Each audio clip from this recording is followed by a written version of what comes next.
Welcome back to Constitutionals. There's a very special episode. I have an interview with Craig Robinson and Claudia O'Doherty of Peacock's Killing It, Season 2. This was recorded before the strike started, the SAG-AFTRA strike, and they're in the midst of the Writers Guild strike, I believe. Yes, because that's how that happened. So, I can't say much about the show, but I can tell you that Craig Robinson and Claudia O'Doherty are great people. They very politely put up with my stupid antics. I try to make these interviews very fun, and they seem to enjoy the time we spent together. Again, I already mentioned the show. I think that it is against the rules to mention it. Is it? I don't know. I think that's if you are in it and promoting it. So the show is Killing It, Season 2. It's on Peacock, and I think that's all I can say. I genuinely have no idea what the rules are. I know you cannot promote anything, and I don't know if that goes for me too. But to stay on the safe side, because one day I'll have to join the Writers Guild and or SAG, and I don't want to get in trouble. Claudia O'Doherty, Craig Robinson, two very funny human beings, and I can't believe that I got to spend even the small amount of time that I got to spend with them. That is not a dig. I enjoyed that process. Okay, check it out, and then check out the rest of the episode. Hold on. Yeah, wait. Who cares? I was going to say their socials or whatever. I don't do that anymore. All right, bye.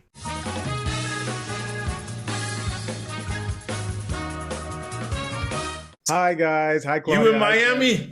That's that Miami hat right there. That's that Cubana. Yes, sir. You know what? I tried my best to really fit the bill for today because I really wanted to show you guys I care. Well done, sir. Thank you. How's the day going? Really nice. Yes, it is. It's a lovely day here in California, and everybody's been quite interested in the show. It's very nice, you know.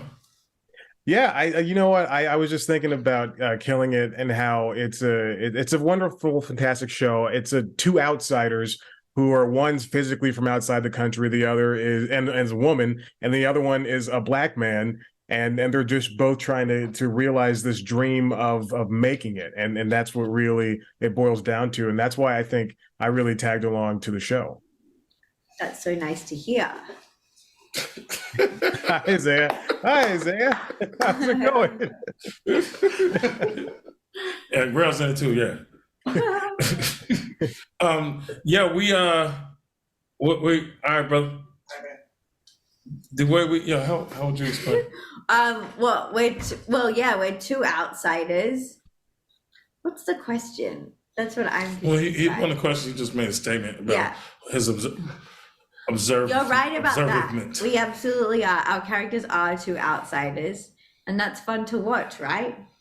Trying to get in. Outsiders trying to get in. Yeah, and then and we're outside each other's world.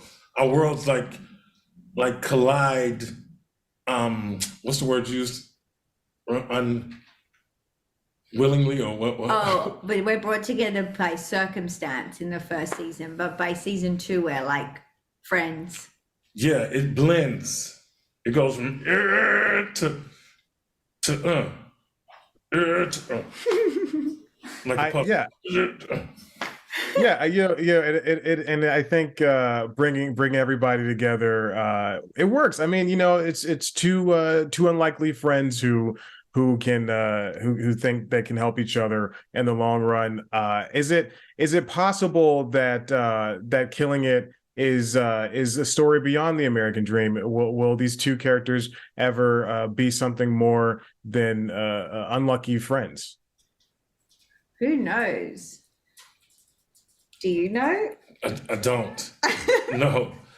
I'll tell you, with Dan Gore and Luke Del Tredici, anything is possible. Also, you can't guess where they're going. So, right now we see it as a brother-sister relationship. As they've grown to, because immediately they care for each other just kind of people that they are. Her more than him, probably. Yeah, my character. But but yeah, as they grow into this season, you'll get to, their relationship is front and center. So you get to see them go through some things, and where she challenges him and vice versa. Well, yeah, one thing I appreciate about the show is that it's also on streaming, obviously, and if that really works for it in its favor, because you get to do so much more and really expand upon storylines and story arcs. Does that? I know, Claudia, since you did Love, you had 3 seasons to really make a character, and Craig, you've had a bunch of different shows and movies that didn't have as much of a deep dive into character, but now you get to do this kind of dramatic and comedic role. Is this all working for you both in terms of who you are as an actor, a comedic actor? Definitely. I mean, my character is really, in the first season, she's just like in pure survival mode. So you just sort of see her being radically optimistic about the most dire circumstances. And then in season 2, she's got a little bit more comfort, and she's like slightly more secure in her life. But that means we get to see like other sides of her personality, including all of her untapped rage. So that's fun. Yeah, I love the dance between, drama and comedy, and, the edge and the heart of it. It suits me for sure. It's what I've been wanting to do, and you got tinges of it in every show, really. There's going to be some tinges of it for what I've done, but this one is like, I just get to like dance with it back and forth. Mm. You guys are both comedic actors, comedic people, and it's tough to break into the industry and do something and really make something worthwhile. Was there ever a point where obviously there should have been a point, but was there a point where you guys were at this kind of low level of just scraping to make by, and how did these roles bring you back to those points at all? Yes. When I first got cast in Love, I was living in London in a house that had mice for 8 months because our landlord refused to come and fix the holes in the walls. So it was like hell on earth. So yeah, I do identify with the struggle of my character. Oh yeah, for sure. There was a couple of not make rent moments when I got out to Hollywood, especially. The problem, I won't get to that story. Anyway, yes. So you can't help but relate. It's and that's what I do like about my character, is that he's resilient, and he he take a lick and keep on ticking. He just boom, punch here. Okay, let's try this. Boom, punch here. Okay, let's score right here. So I like to feel like I get that in me as well. What would you say to somebody who is at this level right now currently, and they're using this show as kind of a jumping off point so that they can help propel themselves forward? I tell them 4 things. Say, number 1, be yourself, because you're the only you that we got. So we need to see that story. I tell them, number 2, George Washington Carver said, if you love anything enough, eventually it'll give up its secrets to you. Number 3, I say, work your ass off. Number 4, I say, enjoy the journey. That's it. I say all of those things as well. All right. Thank you, Claudia. I appreciate it. Claudia, Craig, you're welcome. This has been fantastic. This is great. You guys are wonderful. Keep up the great work. Where'd you get the hat though, right quick? Did you get the hat for today? No. I also have a brown version. I think I got it from Target. This is the very floppiest hat ever. Yeah. Yeah. Thank you for that. That was a nice boost. Hey, that's what I'm here to the for. Moment. All right, guys. Have a good day.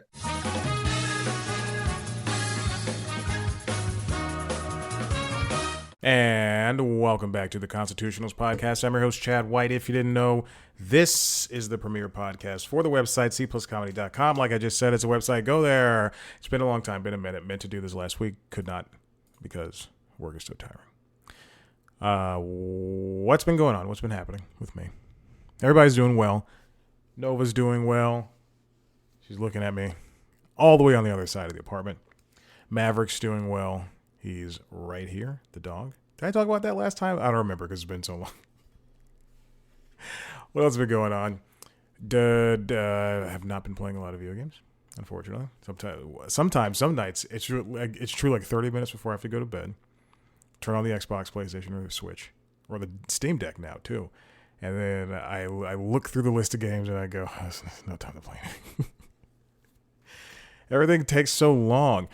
Actually, you know what? Hold on. I have a IGN. Oh God, there's something wrong with this. IGN, the gaming website, has a function now called IGN Playlist, and it's a very good function. I like it a lot. And it is what it is it's an app that you can download to your phone or your iPad, or you just go to the website ign.com/playlist. And okay, guess he does not like hearing about video games. And you can make a playlist, not just a playlist, but you can catalog all the games you own or the games you plan on playing, and on what systems, what consoles, and then you can have preset lists like a backlog, which is all the games you've yet to play or start or finish or whatever, playing, paused, beat, and quit. I've forgotten all the games I've beaten. There's 100 in there. So in total, I put 804 games. I don't own 804 games. This is all games between games I own, obviously, games that are on PlayStation Plus or Xbox Live Gold that I've gotten for free, and then the games I want to play as well is that are also on a PlayStation Plus, the subscription part, as well as Game Pass. I have to make sure you're not eating something. And then, disparate games across, emulation or just whatever. iPad games, Android games, all that stuff, all the different types of games. And then you can also make wish lists of games you want to buy. That list is great. At one point, that list on wish list was like 10 games, and then it became 48. I don't know how that happened. Anyway. So as I look at my games sometimes, and it's a great way to catalog what I want to play or what I'm interested in playing at the moment. I try to be active with this list, as well as I also have a list for, I'm going to grab my phone. I also have a list on Notion. I could just as easily oh no, I can't because OBS isn't working. I'm using Zoom to record this. So I can't share screen or anything. I could. But then I have to share the entire screen. Can I just share a part of the screen? Let's see. Share screen. Oh, I can just share a part of it. Okay. All right. Well, you know what? We'll do this. Let me open up my clock again. If you're watching the video, you're going to see most things I'm watching. Hold on. Let me see if I can close that and then reshare it again. So share screen, Notion, watching. Boom. Okay. And share. All right. I guess I'm sharing it now. Cool. So you can see everything. If you're watching the video, you can see everything that I'm sharing. And I have this Notion play. So you don't know what Notion is. Notion is an app. It's a note-taking app. It's free, and it's very, very powerful. I love it. Please don't charge for it in the future. I just love it too much for it to be expensive. So you can see all the shows, all the TV shows I've cataloged, things that are in my current playlists, my watches, my rewatches, things that it's 271 shows, and then there's also a movie section, which has 229. I'm really taking these things now because at one point it was unmanageable. There's an expiring section, which I just don't even get a chance to use most of the time because things jump on and off every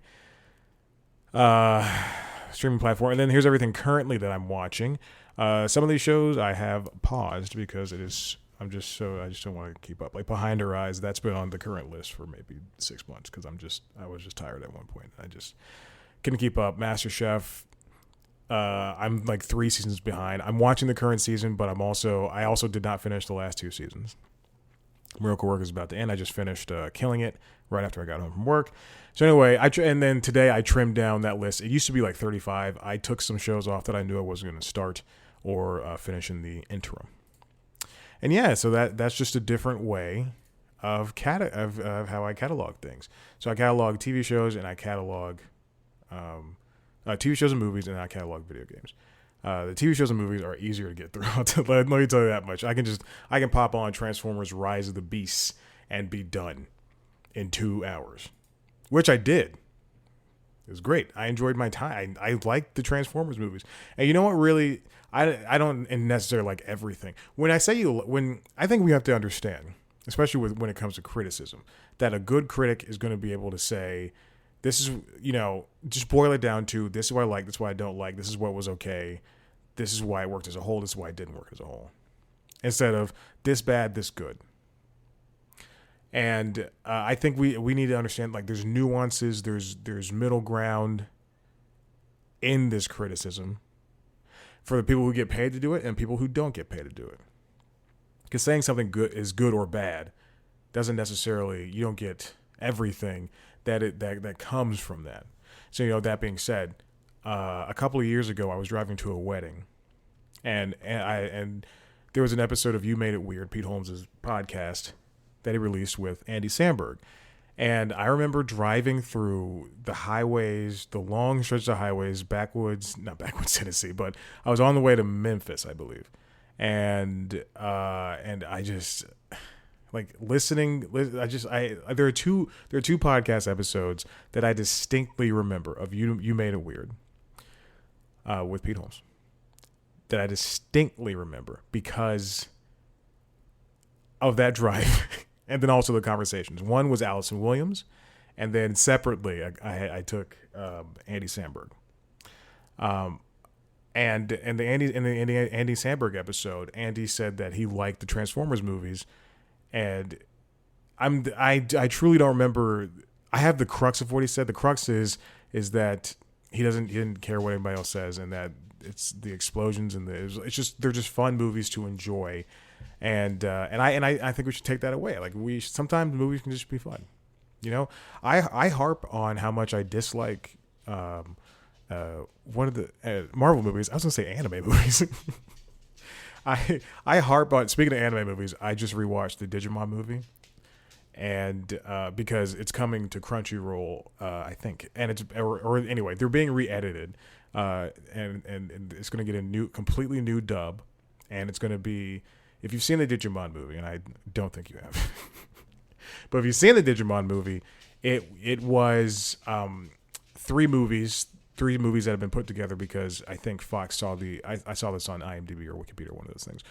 Fox saw the success of the Pokemon movie, and they're like, we got to do our own thing. And they're three tangentially connected movies. 2 of them are more or less connected, and then the last one is not. But anyway, I think I watched it when I was a child, and I thought it was, quote unquote good, and I had a nice time. Anyway, I rewatched it again, and man, it's just the older I get, the more, and obviously because I'm in this world now, I just see giant plot holes, and it's so interesting how they would put out, by interesting I mean bad interesting, how they would put out an entire movie, and it's like the last third is not, it's just horrible the way they edited it down to make it fit in with the story. And there's so many music drops, and I'm just not a fan of that. Anyway, there's that. I also just rewatched Pokemon 3, the movie. I have nothing to do. I go to work, I work out, and I hang out with the pets, and that is it. Oh no, I went to the PGA Tour Championship. Oh my God. I went to the PGA Tour Championship. The last tour tournament of the season. And it happened to be in Atlanta. And I went to the final day, and it was fantastic. And and me and my friend were out there for 9 hours or something like that. And it was great. We were there from like 12:30 until 7:15. Yeah, okay, so we're out there for seven hours. But we had a great time. It was hot. It rained, and we got to see Colin Morikawa and Rory McIlroy. If you watch golf, I'm dropping the biggest names. Like we were like feet from them. I said something to Colin, obviously. I said something to everybody. It was cool. It was cool to see people. Xander Schauffele, Scotty Scheffler, names that sound familiar. Victor Hovland, we saw him. We saw the final putt. It was great. I really enjoyed it. This year I've been watching the most golf I've ever watched.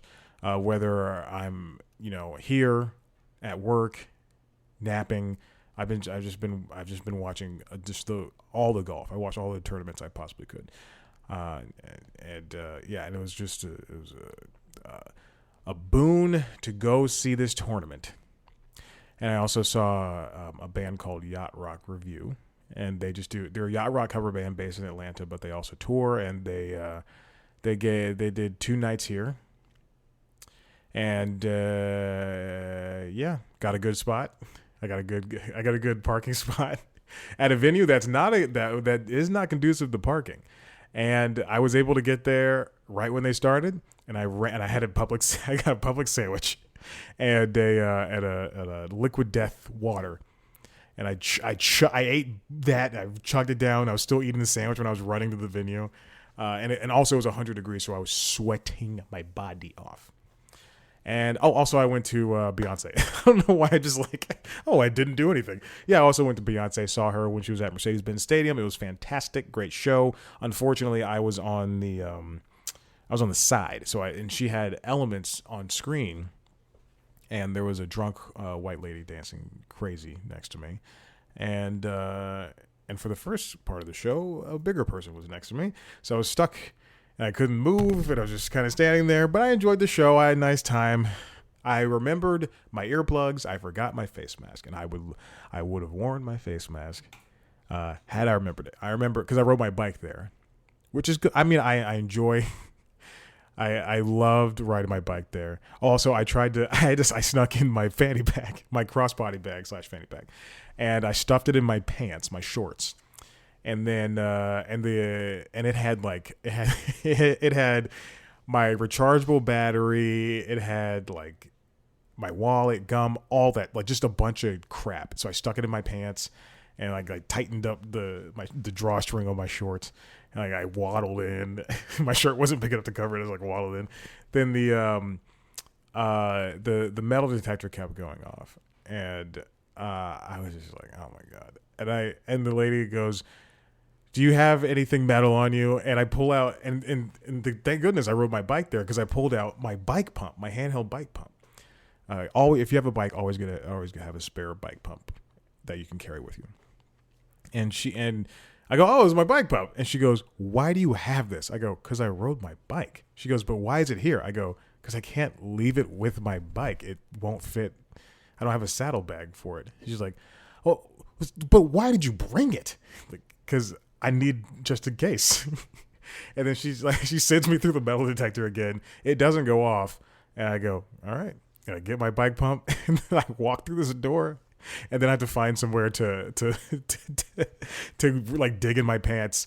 I could easily go to the bathroom, but I did not. I was just walking, and I was like, all right, let me go to the corner here. And I just, no. I went to my seat. And it was dark enough to where when Beyonce came out, because I was at my seat for like 10 minutes, and I just kind of sat there on my thing, just sitting up. And then when Beyonce came out, everybody stood up, and I just dug in my pants, and I was like, all right, here we go. And I tightened my pants back up, and it was great. My shorts back up, it was great. It's fantastic. What else did I do? Is that it? I think that's it. Okay. IGN playlists, Notion, all this crap. All right, let's get in with some stories. Netflix. Game streaming is a reality. This comes from The Verge. Oh my God. You know what I just realized? I forgot to... I will do that at the end. I'll do that at the end. I hope you enjoyed that interview that came at the top of this episode. I I forgot to this is the reason why I sat down at 4:00 on a Monday to do this. This comes from Jay Peters. Netflix finally streams video games too. So Netflix is now jumping in the cloud gaming fray. They are kicking off their first public tests of its cloud streamed games beginning Monday, which was, I think, last week. Now, some Netflix subscribers in Canada and the UK will be able to check out Netflix games streamed to select TVs, connected devices, and on the web from Netflix.com. You're going to be able to stream games that they own and that they put out. They own Oxenfree, the company that did Oxenfree, and they just renamed it Netflix Games. So the first Oxenfree is about these teens. They go to some island and there's ghosts on a radio and there's like teen drama or something like that. It's a game I own on Switch. Bought it on Switch initially. Got it on PC at some point. It is on Android. And I think I have it on iOS. But I've only bought it once. I meant to play it on Switch, and I started on Switch, and I just never finished it. And I should, and I just don't care enough to. But you can play on things like the Amazon Fire TV, Chromecast or Google TV, LG TVs, and Nvidia Shield. Speaking of LG TVs, the little divergence here. The latest LG TVs, like the LG G3 and the LG C3, which are 2 years newer, which just came out this past fall, and I guess the new ones will be coming out next year.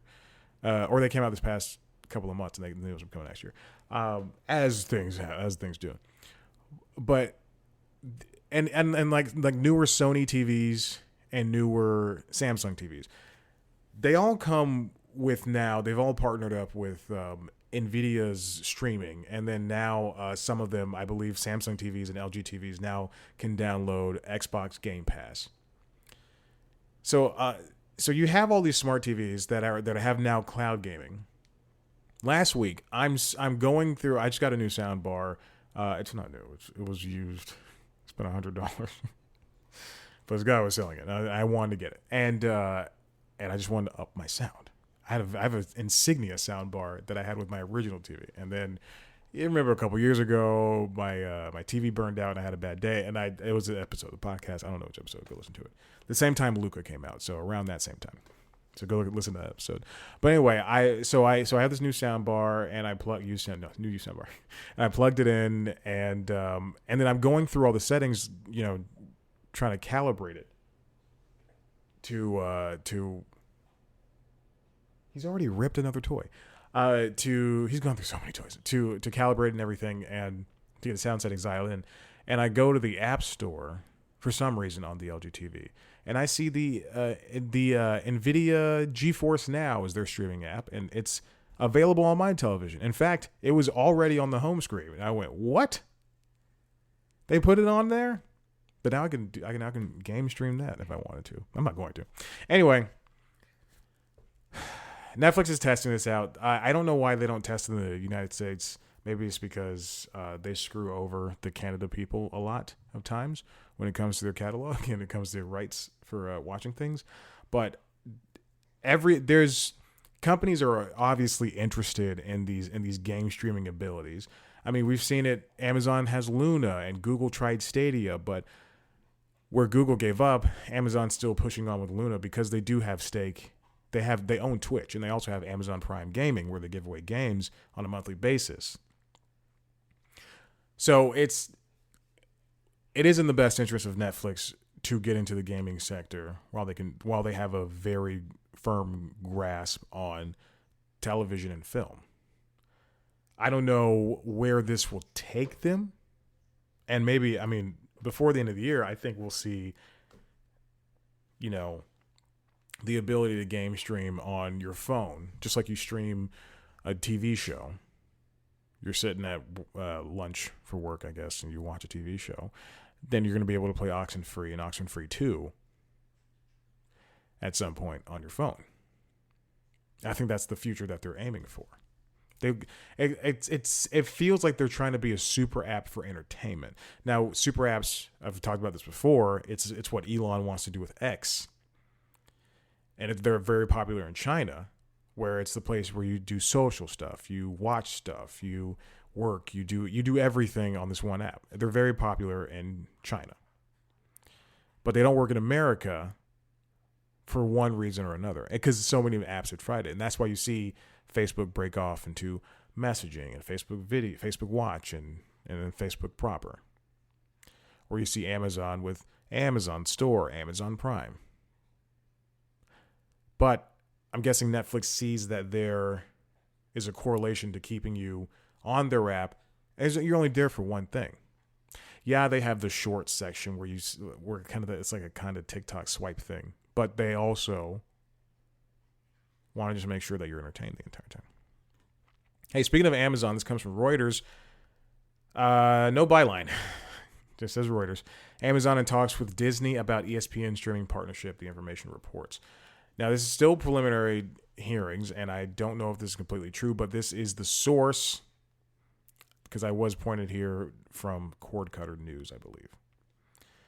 Amazon.com is in early talks with Walt Disney Company about working on the streaming version. And Reuters is, you can listen to them. They're not TMZ or something.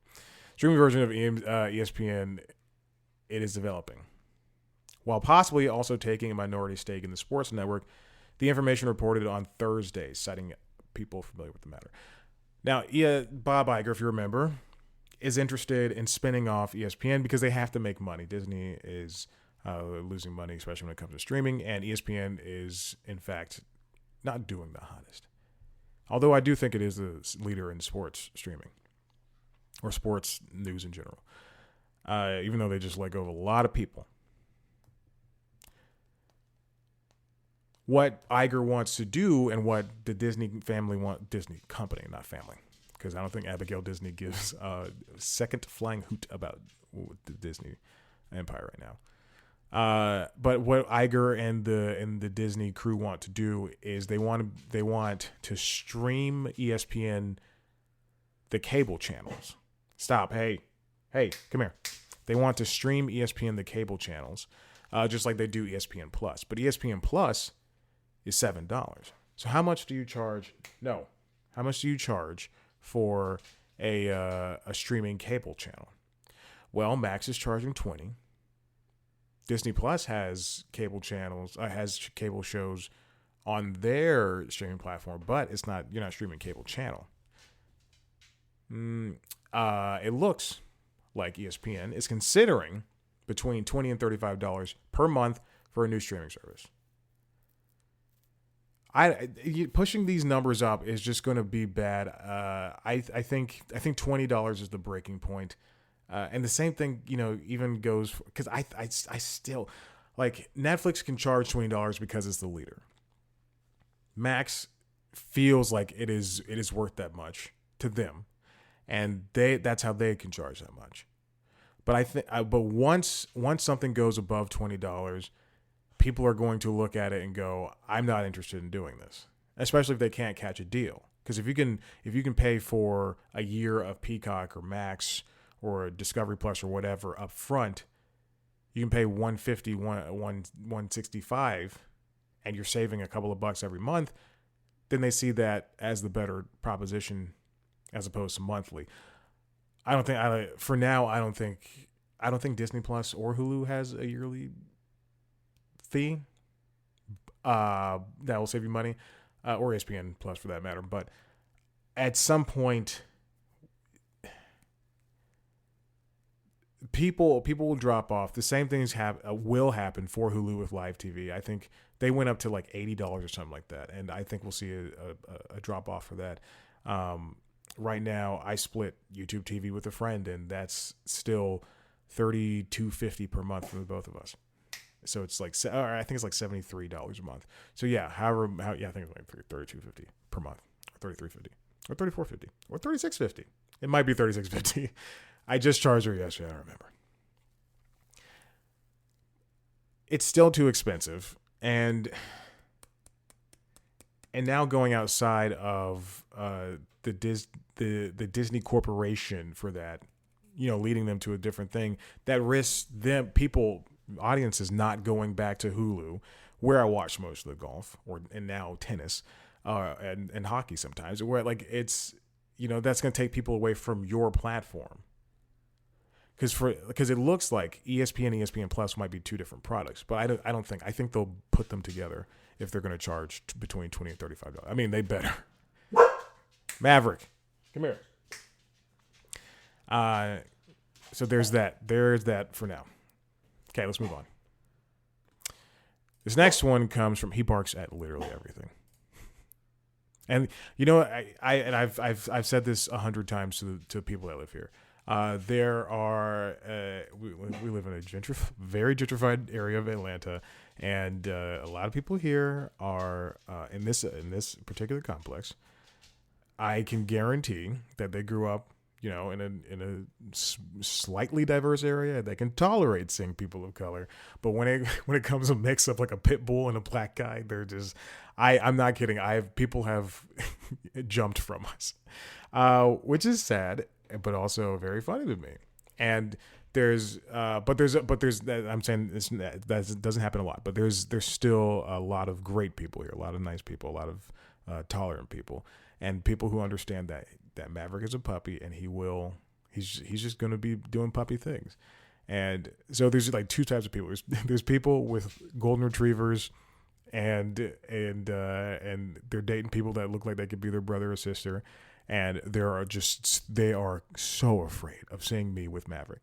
And there's other people who know dogs, love dogs. They've got a mutt. They've got, some type of purebred thing that they love, but they know it's a dog too. And they enjoy seeing Maverick, and, Maverick sniffs at them and they're like, hey man, chill. I love it. Anyway, race is going to race. Okay, so this next one comes from Ubisoft.com. This is written by Daniel O'Connor. Activision Blizzard games coming to Ubisoft Plus. I believe this is an effort to appease the FTC, Federal Trade Commission, FCC's communications, Federal Communications Commission. So in an effort to appease the FTC, Microsoft is currently trying to buy out Activision Blizzard. That'll make them a monopoly. Who cares? Disney bought Fox, laid off 9,000 people. Discovery bought Warner Bros., laid off, including me, thousands of people. Does not matter. Don't act like you're high and mighty above everything, FTC, when things like this happen. In the UK, the Activision Blizzard and Microsoft deal came to a halt because there had to be some concessions made. Activision Blizzard is the publisher of big games. World of Warcraft, Hearthstone. I couldn't think of one. Overwatch. They also make Call of Duty, which is the biggest video game franchise in the world. Should be Pokemon, but whatever. Not there. Now, this came out of nowhere, to me at least, and it feels as though that FTC said, hey, you can't take if you buy Activision Blizzard and you put all of the games on Game Pass Ultimate and you don't let PlayStation have anything, then that's not going to be fair. So now Activision Blizzard games are going to go on Ubisoft Plus, which is an agnostic game subscription platform. Just like Game Pass Ultimate, just like PlayStation Plus, it is something you can subscribe to and pay an absurd amount of money. I think $17.99 in order to play on PC, Xbox, and PlayStation at once. Or you can pay $10 a month and just play on whatever system, console, PC, whatever thing you want. That one thing. And you can play games. You can play all the Assassin's Creed games. You can play all the Far Cry games. Don't know why you want the Crew games. Don't know why you want to play all those games because they're all the same thing. But it appears as though that the Activision Blizzard games, again, Overwatch, Call of Duty, Hearthstone, all that crap, will go to Ubisoft Plus, which you'll be able to subscribe to on your PC, play on your PlayStation, play on your Xbox. I think that's a good middle ground. That's a good way for them to bypass all those laws that I guess that they were fighting against. Kudos to them. Pretty smart. And there's nothing more to say about that. I just want this deal to be done. And if they have to break up assets, do it. So I'm going to stop hearing about it. Next thing comes from Cord Cutter News. Luke Boma. Google has been sued over YouTube TV and YouTube's NFL Sunday Ticket package. If you didn't know, NFL Sunday Ticket was bought out by Google. They are spending a ton of money to make a ton of money. I think billions. This has been a years-long battle over NFL Sunday Ticket with lawsuits filed against the league and DirecTV. In February, it became a class action that could see the NFL pay $6 billion in damages over the way it handles distribution of out-of-market games through that service. Essentially, I believe some games were blacked out. Now Google's being pulled into the lawsuit. Leads me back to Reuters, baby. The lawsuit claims that NFL's Sunday Ticket bundle is preventing individual teams from striking their own broadcast agreements, forcing fans and businesses like sports bars to pay for the entire package to watch one out-of-state game. So imagine being a Steelers bar, which there are a lot of down here in Atlanta, a lot of Steelers fans. But imagine being a Steelers bar and having to pay, $500 in order to watch 12 games with your team.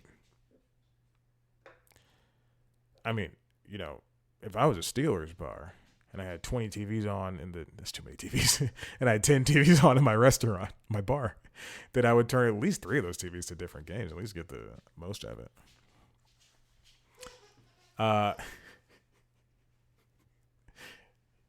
he looked over me. He knows I'm recording. Lawsuit. There are 2.4 million people in the residential class action suit and 48,000 in the commercial class. If they win, NFL and DirecTV could be forced to refund money to past NFL ticket subscribers.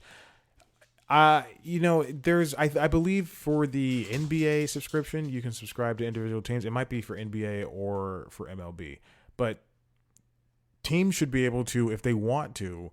If you want to just subscribe to Atlanta Falcons and Dallas Cowboys, which are the 2 teams I watch, then you should be able to do that. And this is tough that this is kind of gate kept behind all of these different, or rather just one different avenue. The lawsuit's gonna, it's gonna happen. I mean, it's gonna be found out. What? It's gonna be solved. I don't know. Whatever. Who cares? All right, this is the last thing. I'm done. Cord Cutter News, written by Roger Chang.